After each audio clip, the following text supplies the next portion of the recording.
Hello, car enthusiasts. Welcome to our channel. We've prepared a very interesting video for you about the top 10 of the stupidest and worst cars in America in the 1960s.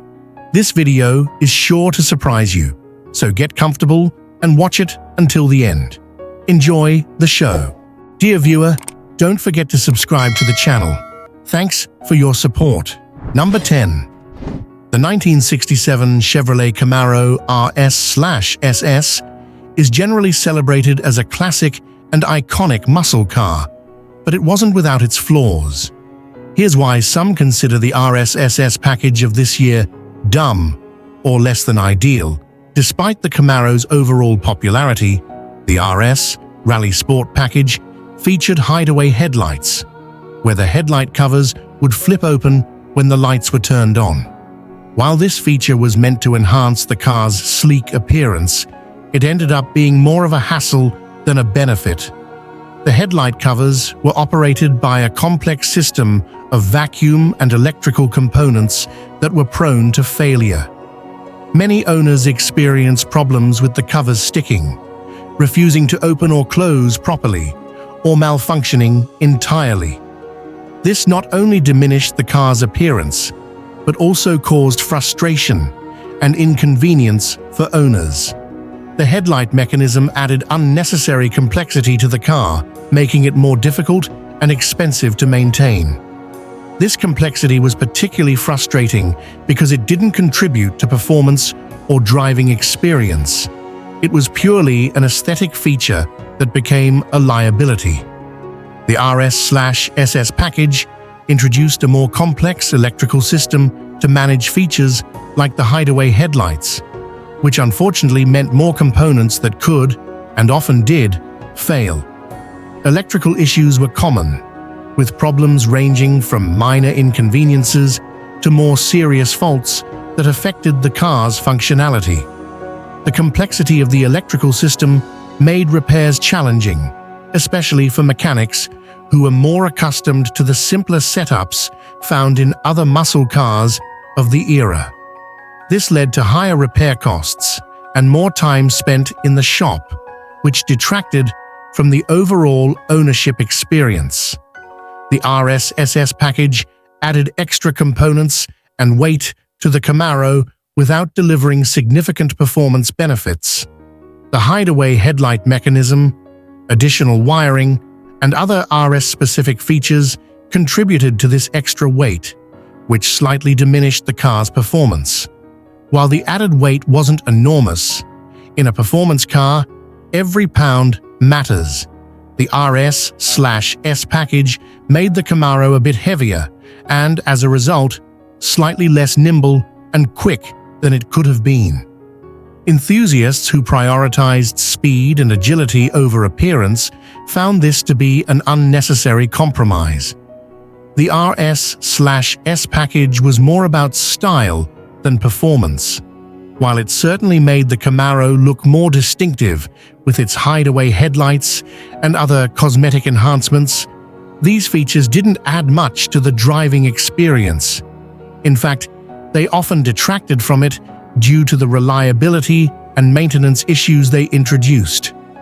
Buyers who were more interested in performance often preferred the standard SS package or even the base model, which offered strong performance without the added complexity and potential headaches of the RS package. The RS/SS combination, while visually appealing, didn't deliver enough tangible benefits to justify the additional cost and potential problems. While the 1967 Chevrolet Camaro RS/SS is undoubtedly an iconic and desirable car, it had its shortcomings. The clunky headlight covers, prone to failure electrical systems, and unnecessary added weight made the RS/SS package less appealing to those who prioritized performance and reliability. These features, which were meant to enhance the car's style, ended up adding complexity and potential maintenance issues without delivering significant benefits. As a result, the RS/S package, while popular, could be seen as a dumb choice for buyers more interested in performance and simplicity. Number 9. The 1962 Oldsmobile F85 was part of GM's early foray into the compact car market, aiming to combine innovation with practicality. The F85 featured an aluminum V8 engine, which was a pioneering move at the time. The use of aluminum was intended to reduce weight and improve fuel efficiency, making the F85 a more economical and agile vehicle. However, this innovation came with significant drawbacks. The aluminum engine block in the F85 was notorious for warping under heat. Unlike cast iron, which was the standard material for engine blocks, aluminum expands and contracts more significantly when exposed to temperature changes. This led to issues with the engine's durability and reliability, as the block could become distorted over time, leading to a host of mechanical problems.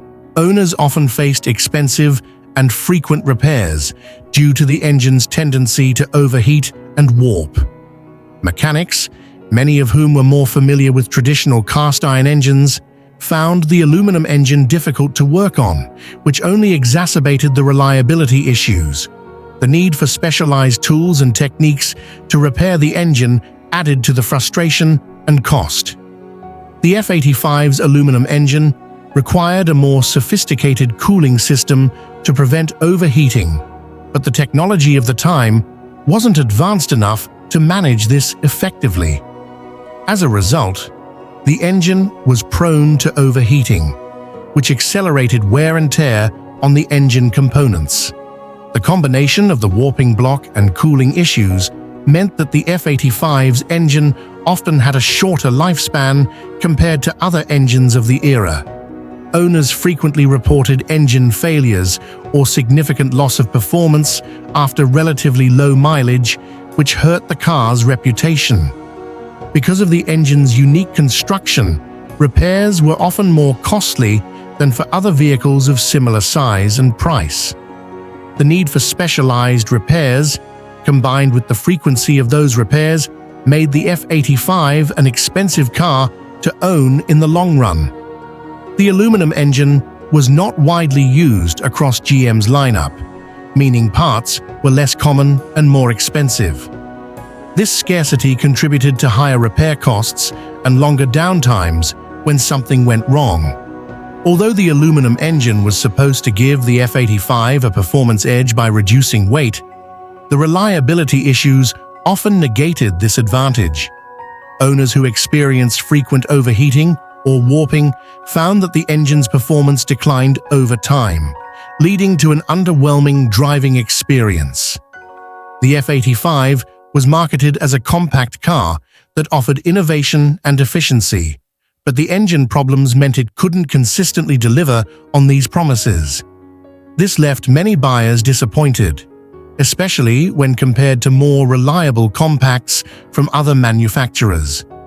The F85's engine troubles contributed to a negative perception of Oldsmobile's engineering prowess during this period. While the car was innovative, the execution of that innovation was flawed, which hurt Oldsmobile's reputation for reliability and quality. As word spread about the F85's issues, consumer trust in Oldsmobile's newer technologies waned. This made it more difficult for the brand to sell subsequent models that incorporated advanced engineering, as potential buyers were wary of similar issues arising. The 1962 Oldsmobile F85 is considered dumb, largely due to the significant problems associated with its aluminum engine block. While the idea behind the engine was innovative, the execution was flawed, leading to reliability issues that frustrated owners and damaged Oldsmobile's reputation. The engine's tendency to warp, combined with cooling system failures and high maintenance costs, made the F85 a problematic vehicle that failed to live up to its promise as a lightweight, efficient compact car. This combination of innovation and poor execution ultimately led to the F85 being remembered as a cautionary tale in automotive history. Number 8. The 1968 Mercury Montego was intended to be a solid mid-size offering from Ford's Mercury division, positioned as a stylish and somewhat upscale alternative to the Ford Torino. However, the car received criticism for several reasons, which led some to consider it a dumb or underwhelming choice. The 1968 Montego's design was criticized for being bland and unremarkable. While it followed the general design trends of the late 1960s, it didn't stand out in a market filled with more visually striking competitors. The styling was conventional and safe, lacking the boldness that characterized some of its rivals. The Montego didn't significantly differentiate itself from the Ford Torino, despite being positioned as a more upscale option. This left potential buyers wondering why they should choose the Montego over a similarly equipped and less expensive Torino. The similarities between the two models led to the Montego being overshadowed by its Ford counterpart, which offered similar features at a lower price point. The Montego was offered with a range of engines, from a base inline 6 to more powerful V8s. However, the performance of the base and mid-range engines was considered underwhelming, especially when compared to the more powerful muscle cars and sporty sedans of the era. Even the higher-end V8s didn't deliver the same excitement or performance as those found in competing models. Despite its mid-size classification, the Montego was relatively heavy, which negatively impacted its performance. The car's weight dulled acceleration and made handling less responsive, further diminishing its appeal to drivers who valued performance. The 1968 Montego didn't bring anything new or innovative to the market. It was essentially a rebranded version of the Ford Torino with slightly different styling and a higher price tag. At a time when consumers were looking for cars that offered something unique or exciting, the Montego fell flat by offering more of the same. While other manufacturers were pushing the boundaries with performance, styling, or technology, the Montego seemed content to stay within the safe, middle-of-the-road territory. This conservatism made it less attractive to buyers who wanted a car that was either sportier or more luxurious. The Montego's positioning as a mid-size alternative was confusing to some consumers. It was marketed as both a family car and a more upscale vehicle, but it didn't excel in either category. It wasn't luxurious enough to compete with true upscale models, nor was it sporty enough to attract performance-minded buyers. This identity crisis made it difficult for the Montego to carve out a strong niche in the market. The Mercury brand itself struggled with overlapping models that were too similar to their Ford counterparts. The Montego's similarity to the Ford Torino, and to some extent the Mercury Cyclone, made it difficult for it to stand out in Mercury's own lineup, let alone in the broader market. The Montego did not perform particularly well in terms of sales, especially when compared to other cars in its segment. Its lack of distinctive features and performance shortcomings meant that buyers often chose more compelling alternatives, either within the Mercury lineup or from other manufacturers. The 1968 Montego didn't leave a lasting impact on the automotive world. It is often remembered as a car that existed without making much of a mark, overshadowed by more exciting and innovative vehicles of the era. The 1968 Mercury Montego is considered dumb because it failed to stand out in a crowded market. Its lackluster design, underwhelming performance, and failure to offer anything new or exciting made it an unremarkable choice for buyers. Positioned as a mid-size alternative, it neither excelled in performance nor offered significant luxury, leading to its perception as a car that was simply adequate but uninspiring. The Montego's inability to differentiate itself from its competitors and even from other models within the Mercury and Ford lineups contributed to its lukewarm reception and limited legacy in the automotive world. Number 7. The 1967 Lincoln Continental. Mark III is often criticized for several reasons that led to its perception as a dumb car. Although it was intended to be a luxury vehicle, it fell short in various areas, making it less appealing than its competitors. The Mark III was packed with advanced features for its time, but this complexity often led to reliability issues.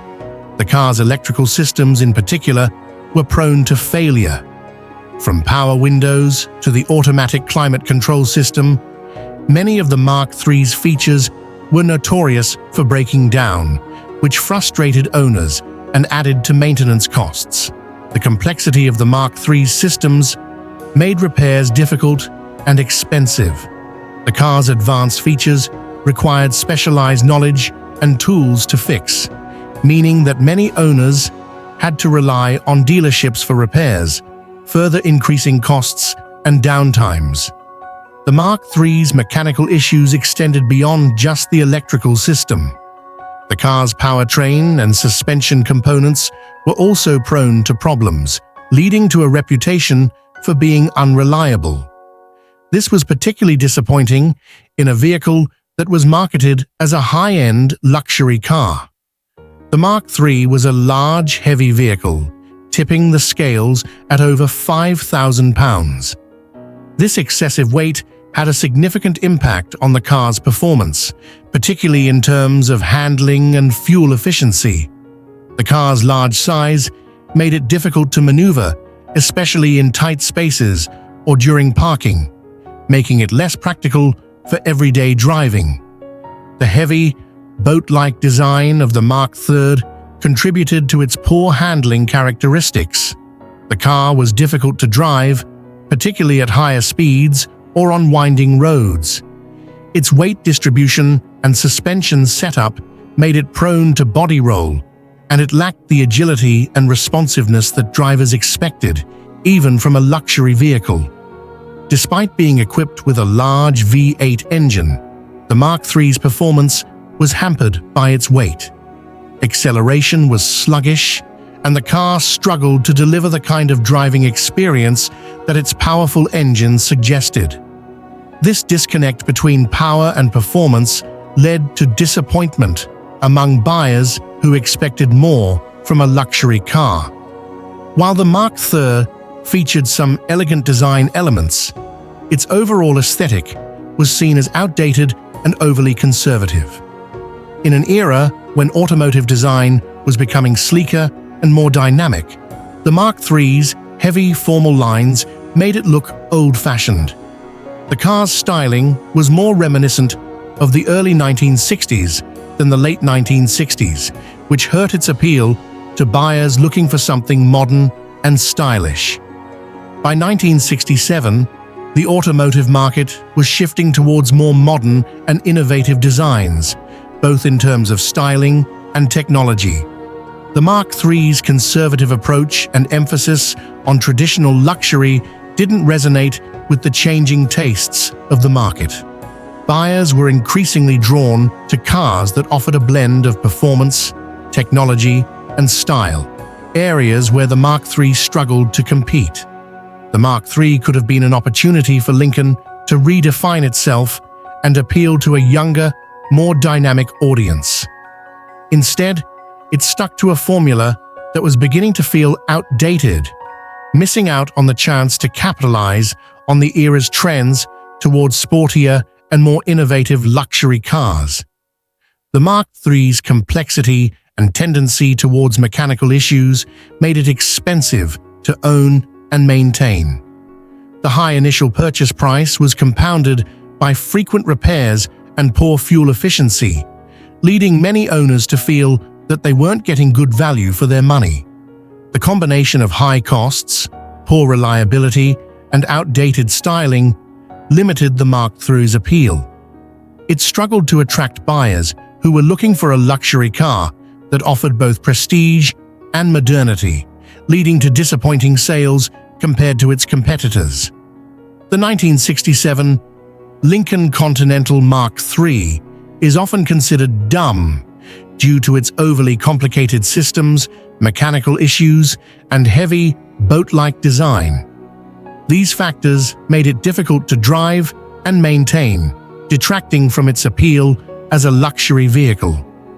Additionally, its outdated styling and failure to adapt to the changing tastes of the time left it out of touch with the market.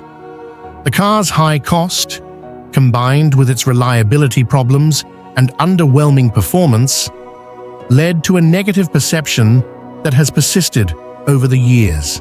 Number 6. The 1965 Ford Thunderbird Landau, part of the iconic Thunderbird lineup, faced criticism for several reasons, particularly for its design choices that were seen as excessive and lacking in substance. The most glaring issue with the Landau model was its fake vinyl roof, which was purely decorative and served no functional purpose. This design element was intended to give the car a more upscale, formal appearance, mimicking the look of a convertible. However, many saw it as a superficial and tacky addition that cheapened the car's overall aesthetic. The vinyl roof was a clear example of form over function, adding weight and complexity without enhancing the driving experience.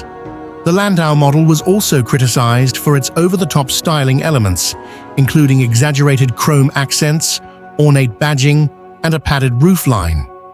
These features were seen as excessive and unnecessary, adding a layer of flamboyance that detracted from the Thunderbird's original sleek and sporty design. The Landau's design was a departure from the clean, aerodynamic lines that had made the Thunderbird a symbol of American automotive elegance in earlier years. While the Thunderbird had always been marketed as a personal luxury car, the Landau model took this concept to an extreme. It emphasized superficial luxury features, like the vinyl roof and ornate detailing, at the expense of performance and driving dynamics. This approach made the Landau feel like a car that prioritized style over substance, which was a turn-off for buyers who valued a more balanced blend of luxury and performance. The mid-1960s saw a shift in consumer preferences toward more understated and performance-oriented vehicles. The Thunderbird Landau, with its flashy styling and emphasis on superficial luxury, seemed out of touch with these trends. While it still appealed to a certain demographic, it failed to resonate with younger buyers who were looking for cars that combined style with substance and driving excitement. The Landau's additional styling features, particularly the padded vinyl roof and extra chrome trim, added unnecessary weight to the car. This made the already heavy Thunderbird even heavier, negatively impacting its performance and handling. The added weight dulled the car's acceleration and made it less nimble on the road, which was disappointing for a car that was supposed to offer a blend of luxury and sportiness. The Thunderbird had once been known for its performance as well as its luxury, but the Landau model's emphasis on style led to compromises in these areas. The car's added weight and focus on luxury features made it less responsive and less enjoyable to drive, particularly when compared to sportier competitors. This shift away from performance further alienated buyers who had come to expect more from the Thunderbird brand. Many automotive critics and consumers saw the Landau model as a gimmick, designed to appeal to buyers who were more interested in appearances than in the actual driving experience. The use of a fake vinyl roof and the overuse of chrome were viewed as cheap tricks to make the car seem more luxurious than it really was. This perception undermined the Thunderbird's reputation as a genuinely luxurious and desirable vehicle. The 1965 Thunderbird Landau has since been remembered as a symbol of mid-1960s automotive excess, a car that prioritized flashy styling over meaningful innovation or performance. While it sold reasonably well at the time, its legacy has been tarnished by its association with superficial luxury and lack of substance. The 1965 Ford Thunderbird Landau is often considered dumb because of its emphasis on superficial luxury features like the fake vinyl roof and over-the-top styling elements. These choices made the car heavier, less nimble, and less appealing to buyers who valued performance and genuine luxury. The Landau model's excessive styling and focus on appearances rather than substance made it feel out of touch with the market trends of the time, leading to a perception that it was more about gimmicks than delivering a true luxury experience. Number 5.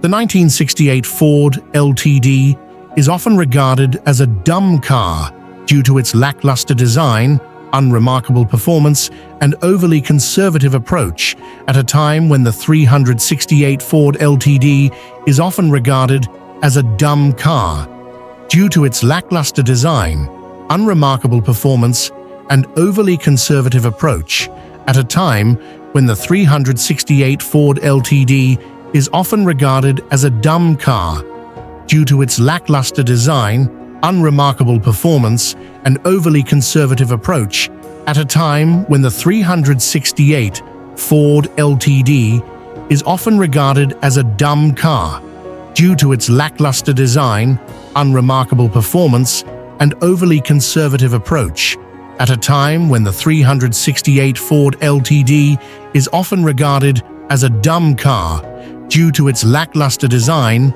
unremarkable performance, and overly conservative approach at a time when the 368 Ford LTD is often regarded as a dumb car due to its lackluster design, unremarkable performance, and overly conservative approach at a time when the 368 Ford LTD is often regarded as a dumb car due to its lackluster design, unremarkable performance, and overly conservative approach at a time when the 368 Ford LTD is often regarded as a dumb car due to its lackluster design, unremarkable performance, and overly conservative approach at a time when the 368 Ford LTD is often regarded as a dumb car due to its lackluster design, unremarkable performance, and overly conservative approach at a time when the 368 Ford LTD is often regarded as the automotive industry was brimming with innovation and excitement. The 1968 Ford LTD featured a very conservative design that lacked the flair and excitement seen in many of its contemporaries. At a time when car manufacturers were pushing the boundaries with bold designs and innovative features, the LTD's boxy, straightforward appearance seemed outdated and uninspired. It didn't stand out on the road, and its plain styling was often seen as dull, especially compared to the more adventurous designs of muscle cars and luxury vehicles from the same era. The LTD's design was characterized by a lack of distinctive or memorable elements.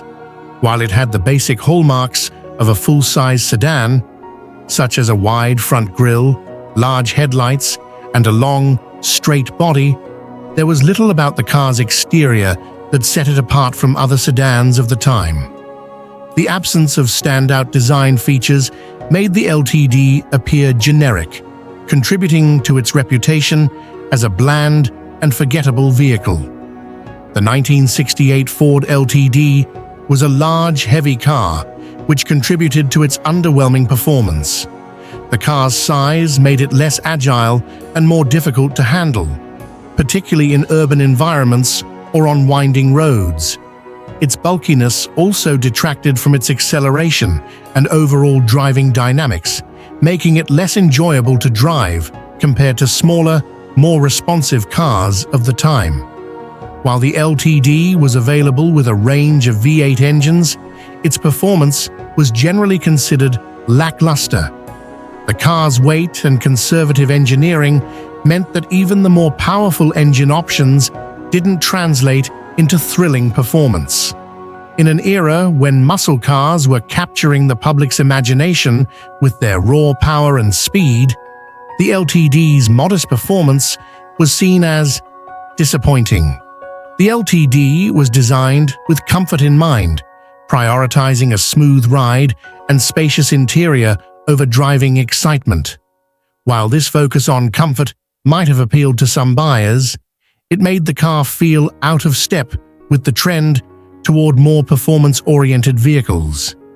The LTD's soft suspension and lack of driving dynamics reinforced its image as a car for those who valued comfort over excitement. The late 1960s was a period of significant change and innovation in the automotive industry, with manufacturers introducing new technologies, bold designs, and high-performance models. The 1968 Ford LTD, however, clung to a more traditional, conservative approach that felt increasingly out of touch with the market. Its safe, predictable design and emphasis on comfort over performance didn't resonate with younger buyers who were looking for something more exciting and forward-thinking. Ford had the opportunity to make the LTD a more innovative and exciting vehicle, but instead chose to play it safe. By sticking to a conservative formula, Ford missed the chance to capitalize on the growing demand for cars that combined style, performance, and innovation. This conservative approach made the LTD feel like a relic of the past rather than a car that was pushing the industry forward. The 1968 Ford LTD didn't inspire much enthusiasm among car enthusiasts or the general public. Its bland design, unremarkable performance, and conservative approach meant that it didn't generate the same excitement as other cars from the late 1960s. As a result, the LTD quickly became overshadowed by more dynamic and exciting vehicles, both within Ford's lineup and among its competitors. The LTD's appeal was largely limited to buyers who prioritized comfort and reliability over style and performance. While it may have served as a dependable family sedan, it failed to capture the imagination of those looking for a more thrilling or stylish vehicle. This limited appeal further reinforced its reputation as a boring and uninspiring choice. The 1968 Ford LTD is considered dumb because it epitomized a bland, overly conservative approach at a time when the automotive industry was embracing bold designs, performance innovations, and exciting new technologies. Its uninspiring design, lackluster performance, and focus on comfort over excitement made it feel out of touch with the era's automotive trends. As a result, the LTD was seen as a boring and forgettable sedan that failed to stand out in an increasingly dynamic and competitive market. Number 4. The 1968 Chevrolet Nova, despite being part of the popular Nova lineup, was criticized for several reasons that made it less appealing, especially in an era of increasing automotive innovation and consumer expectations. The 1968 Nova featured a very basic and conservative design. While it was a clean and straightforward car, it lacked the bold styling that was becoming more common in the late 1960s. The Nova's design didn't stand out in any significant way, which made it easy to overlook in a market filled with more visually striking vehicles. Compared to its predecessors, the 1968 Nova offered very few new features or innovations. The car was essentially a continuation of the previous model, with minimal changes in design or technology. This lack of innovation made the Nova feel dated and uninspired, especially when other manufacturers were introducing new technologies, improved performance features, and more modern designs. The Nova was built on a relatively simple platform with straightforward engineering. While this made it reliable and easy to maintain, it also meant that the car didn't offer anything exciting in terms of driving dynamics or technological advancements. The Nova's basic engineering reinforced its image as an unremarkable economy car. One of the most common criticisms of the 1968 Nova was its cheap and Spartan interior. The car was designed to be an economy model, which meant that cost-cutting was evident throughout the cabin. The interior featured hard plastics, basic materials, and minimal amenities. This lack of comfort and refinement made the Nova feel less appealing, even to budget-conscious buyers. The 1968 Nova's interior was very basic, with few of the comfort or convenience features that were becoming standard in other cars.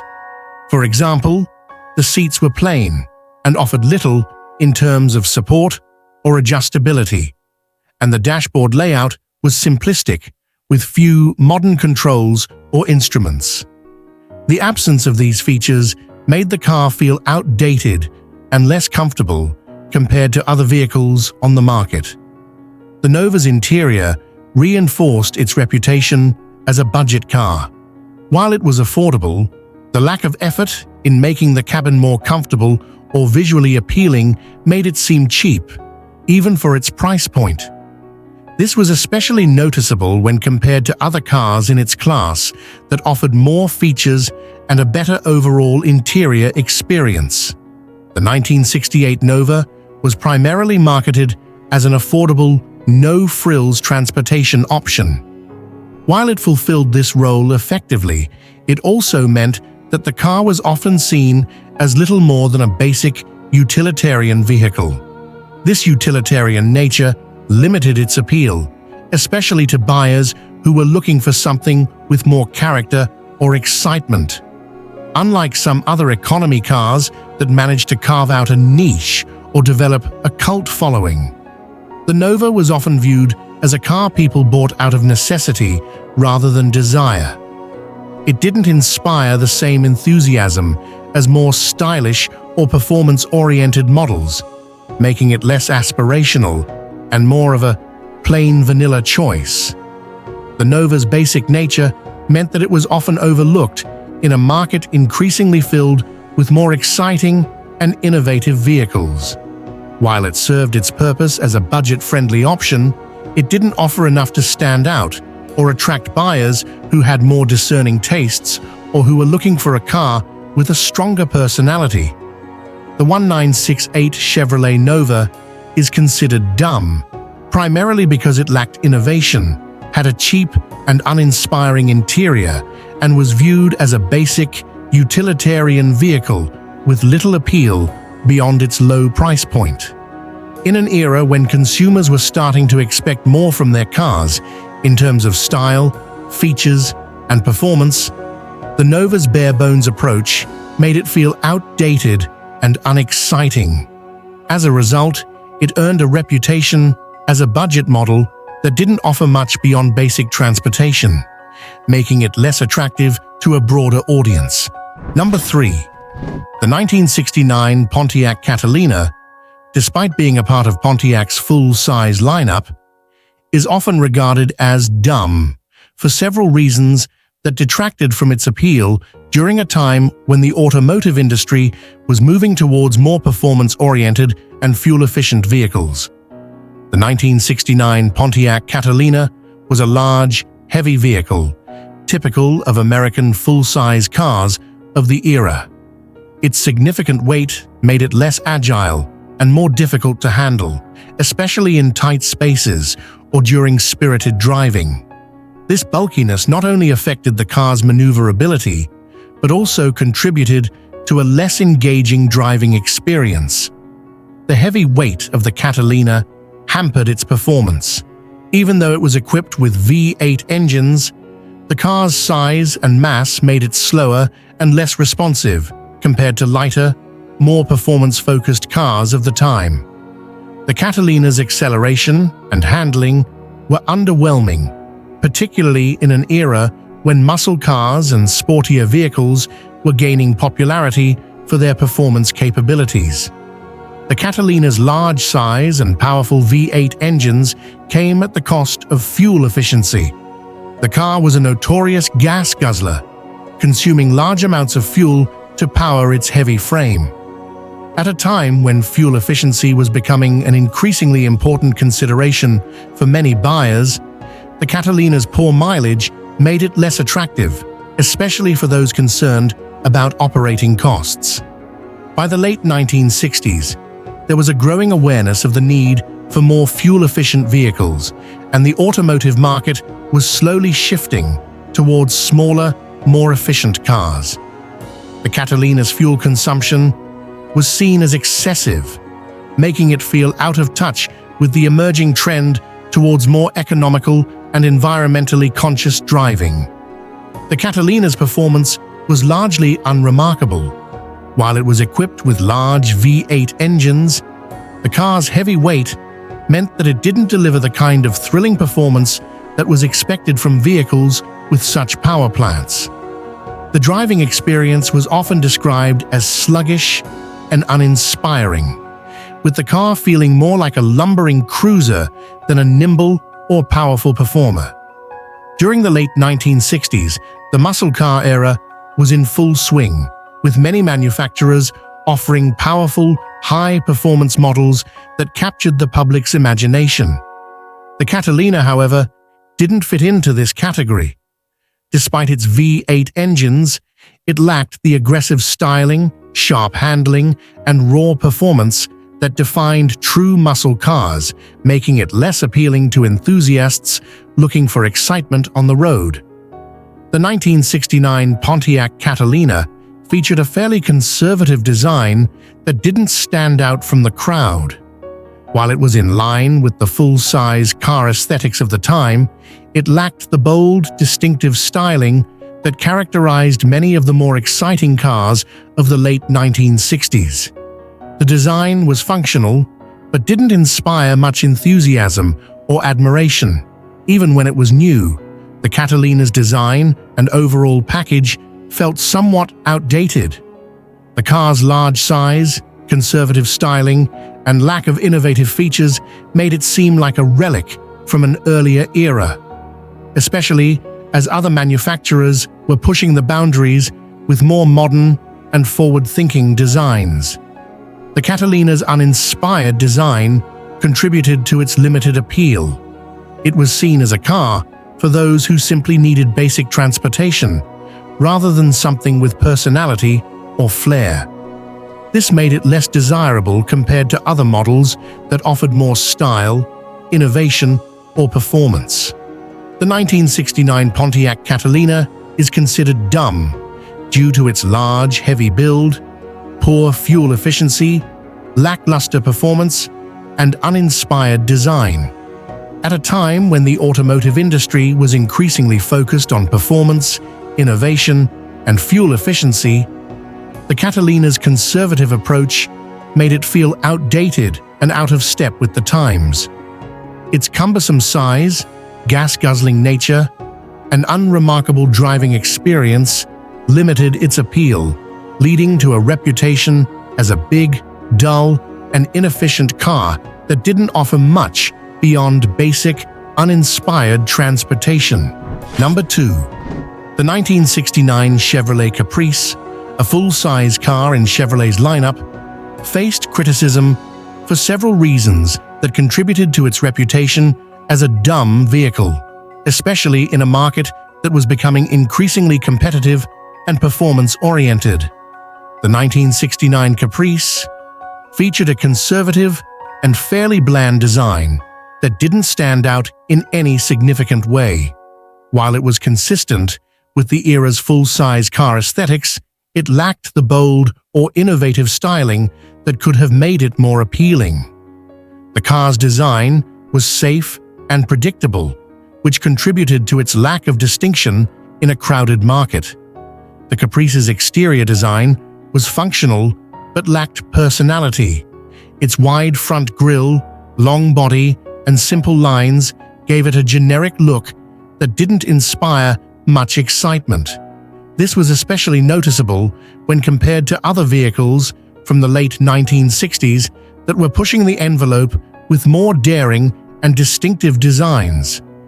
At a time when muscle cars and performance vehicles were gaining popularity for their aggressive and eye-catching designs, the Caprice's more subdued appearance made it seem out of place. The car didn't convey the same sense of power or excitement that other models of the era did, further diminishing its appeal. Like many full-size cars of the time, the 1969 Caprice was a large and heavy vehicle. While this contributed to a spacious interior, it also made the car feel bulky and difficult to maneuver. The Caprice's size made it less agile and more challenging to drive, particularly in urban environments or during spirited driving. Despite being equipped with a range of V8 engines, the Caprice's large size and weight limited its performance capabilities. The car was more of a cruiser than a performance machine, offering a smooth but uninspiring driving experience. This lack of excitement made it less appealing to buyers who were looking for a more engaging and dynamic vehicle. The Caprice was designed primarily for comfort and practicality, which meant that it didn't offer the same level of driving thrills as other cars of the era. Its handling was adequate, but far from sporty, and the car's overall performance was more about steady cruising than quick acceleration or sharp cornering. This focus on comfort over performance left the Caprice feeling dull and unexciting. The interior of the 1969 Caprice, while comfortable and spacious, was also criticized for being uninspired. The design was functional, but lacked the flair or luxury that might have set it apart. The materials and layout were adequate, but didn't convey a sense of innovation or sophistication, which made the car feel more utilitarian than premium. The Caprice didn't introduce any significant new features or innovations that might have made it more attractive to buyers. It was a well-built and reliable car, but it didn't offer anything particularly exciting or groundbreaking. This lack of innovation contributed to its image as a safe but boring choice in a market where consumers were increasingly looking for something new and different. The late 1960s was a time of significant innovation and excitement in the automotive industry, with many manufacturers introducing new models that pushed the boundaries of performance, style, and technology. The Caprice, with its conservative approach, struggled to compete with these more exciting and forward-thinking vehicles. As a result, it was often overshadowed by cars that offered more personality and appeal. The 1969 Chevrolet Caprice is considered dumb, primarily due to its bland styling, large and uninspiring design, and lack of personality. While it was a comfortable and reliable vehicle, it failed to stand out in a competitive market that was increasingly focused on performance, innovation, and distinctive styling. The Caprice's conservative approach made it feel outdated and uninspired, leaving it with a reputation as a big, dull, and unremarkable car that didn't offer much beyond basic transportation. Number 1. The 1963 Ford Anglia, particularly the US version, is often regarded as a dumb car due to several factors that made it poorly suited for the American market. The Ford Anglia was a small, compact car that was well suited to the narrow streets and fuel-conscious mindset of post-war Britain. However, in the United States, where car buyers preferred large, spacious vehicles with powerful engines, the Anglia's diminutive size was a major drawback. It didn't offer the interior space, comfort, or presence that American consumers typically expected from their cars. The small size of the Anglia made it feel inadequate for American roads, which were designed for larger vehicles. Its compact dimensions were often seen as a liability, especially in a market where even compact cars were expected to offer more room and comfort than the Anglia could provide. The 1963 Ford Anglia had a quirky, distinctive design that included a backward-slanted rear window and a somewhat boxy, angular shape. While this design was seen as unique and functional in the UK, it didn't resonate with American buyers, who found it awkward and unattractive. The Anglia's styling was very different from the sleek, flowing lines that characterized American cars of the early 1960s. Its European design sensibilities made it look out of place among the larger, more luxurious vehicles that dominated the US market. The backward-sloping rear window, in particular, was a design choice that puzzled many American buyers. The Anglia was equipped with a small four-cylinder engine that was adequate for the car's size but significantly underpowered by American standards. The engine's lack of power meant that the car struggled to keep up with traffic on American highways, where larger, more powerful engines were the norm. The weak engine made the Anglia feel sluggish and slow, which was particularly problematic in a country where drivers expected quick acceleration and higher top speeds. The car's performance issues made it less appealing to American consumers who were used to the powerful V8 engines found in many domestic cars. The combination of its small size, odd styling, and weak engine made the 1963 Ford Anglia a tough sell in the United States. It didn't align with the tastes and expectations of American car buyers, leading to poor sales and a lack of popularity. In a market filled with well-established domestic brands that offered larger, more powerful, and more stylish vehicles, the Anglia simply couldn't compete. American buyers had little reason to choose the Anglia over more familiar and better-suited domestic options. The 1963 Ford Anglia US version is considered dumb due to its tiny size, awkward styling, weak engine, and overall lack of appeal in the American market. Designed for a different environment and consumer base, the Anglia didn't fit well with the preferences of US buyers, making it an unpopular and ill-suited import.